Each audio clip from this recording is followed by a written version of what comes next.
I went to a Jamaican spot and I got brown stew chicken because brown stew is my favorite. Plantains. I think this is cabbage and coleslaw. I've never seen them give us coleslaw at a Jamaican spot. But this brown stew and rice and peas is so good. It's so juicy. And I honestly think it's because it's halal. Because it's so juicy. The chicken is so juicy. Hold on, let me try the coleslaw. Yo, this is so good. I haven't had coleslaw in a minute. It's so good. The cabbage, I don't know. It just looks like a salad. And I'm not really into salad like that. I only like really spring mix. So I'm gonna try it, let's see. Yeah, cabbage. Whatever this is just a salad. I don't like this. Let's try the plantain. That salad is not good. So I don't like the salad. But let's see. The plantain's good too. If you're not into sweet plantains, you're into like dry plantains. Not dry, but like just less sweet. Or I guess you would say like more bland. Like I am. I like the bland plantains. I mean, the bland plantains. The blander the better. So like you would like it. When you like some peas and this brown stew, bless down. Like so good. It's so juicy. It reminds me of the Jamaican food that I get in New York, but just like more cleaner, like, you know what I mean? It's so good. Like, it feels healthy, like it feels like it's not gonna weigh me down. If that makes any sense. So Jamaican food in itself is already good, but like, this feels like healthy. This is my second time in London, and I was like, next time I come here, I gotta get Caribbean food. And girl, and I'm in the, I know it's kind of crazy because I know my family watches this, they're probably like, how you walk around at night? I'm in the nicer side of London, like where I'm staying. It is like the more expensive area.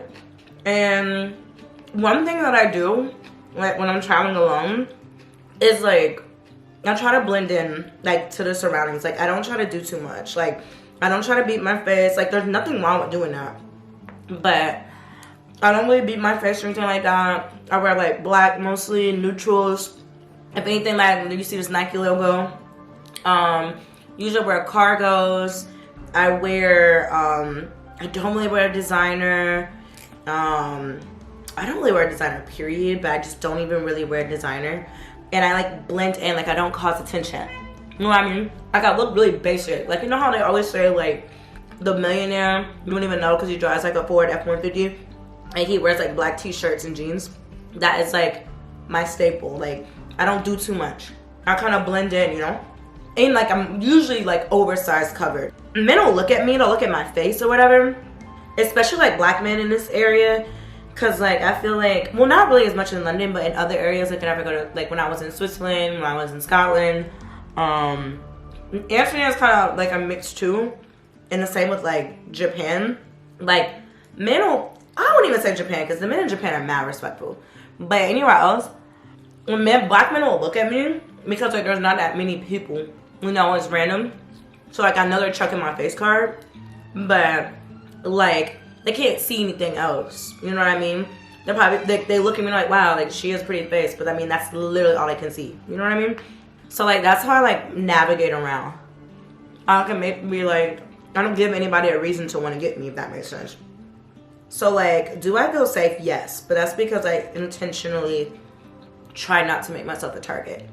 Okay, I can't say what it would be like if you're a woman and you walked around like you were in club attire. Because I mean, some people come here to club, right? And they're going out and stuff. And I do a lot of public transport and things like that. So I can't say what it would be like if that's what you were doing. You know, if I was like in my early 20s, I don't know how safe I would feel. But that's just because I just don't do too much. So if you're a female and you're like, dang, I want to travel and I'm scared, like safety or whatever, just like literally blend in, cover up. Cause men aren't really gonna mess with you because it's too much to take off. I'm not saying, now don't get me wrong, there are crazy men out here, right? Don't make yourself a target. Another thing I don't do is I don't drink like that. Like, so if I'm going out, like if I'm going out to eat or whatever, especially at night, I eat anything, maybe a glass of wine, but like don't get drunk either. You know what I mean? Like make common sense. But that's just mine. way. And also be super aware of your surroundings. Like, oh, another thing, like, another tip, like, don't have your GPS. Like, if you're trying to, like, travel, get around, like, and you know you need your GPS, just so you don't look lost, what I do is I have my GPS out on my phone, and I'll lock my screen. So I'll show you. Let's say I'm trying to go somewhere. Let's put Buckingham Palace. Oh wow, we're only 2 miles from here. So what I do is I'll have it on. When I silence my GPS, because you don't want to make a noise, because that's already target. But you see how, like, oh, this is not 1 mile. This is 3 miles away. My bad, y'all. But you see how, like, you have it on, so if you're walking around, you can see that. What I do is I lock my screen when I walk.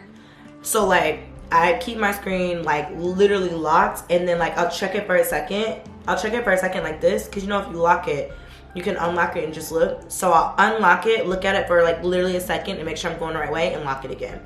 So that's another way, so you don't look lost. And talk low.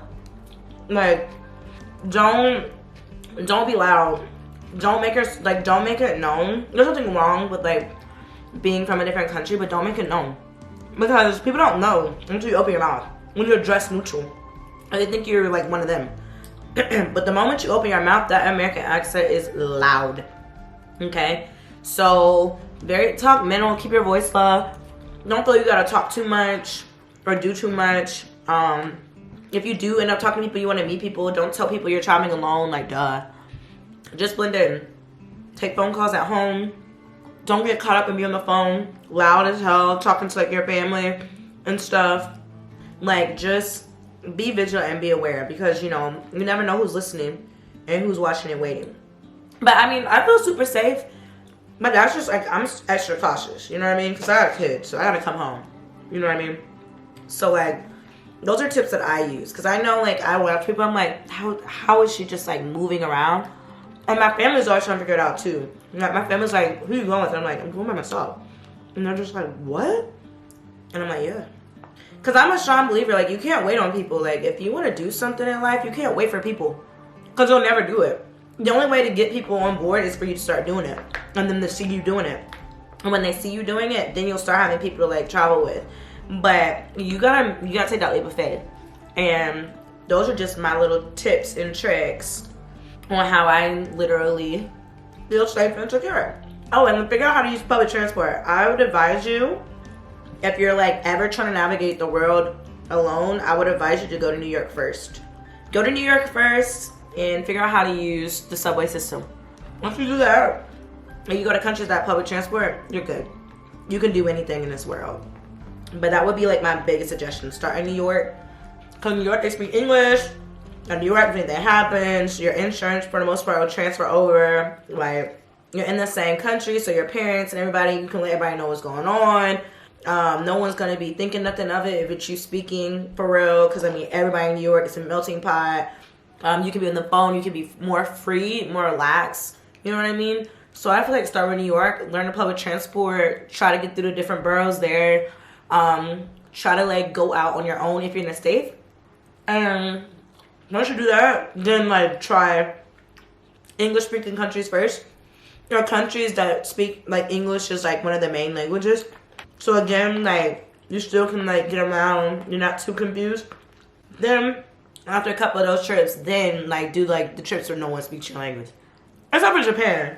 Like, Japan, if you can afford it, nobody's bothering you in Japan. Nobody's kidnapping you in Japan. No one's doing nothing to you in Japan. Japan is so safe. Like, no one's bothering you in Japan. That's my tip. So, if you haven't already, please like, comment, and subscribe. Push notifications. And I will see you guys in the next video. Love you. Bye, guys. Mwah.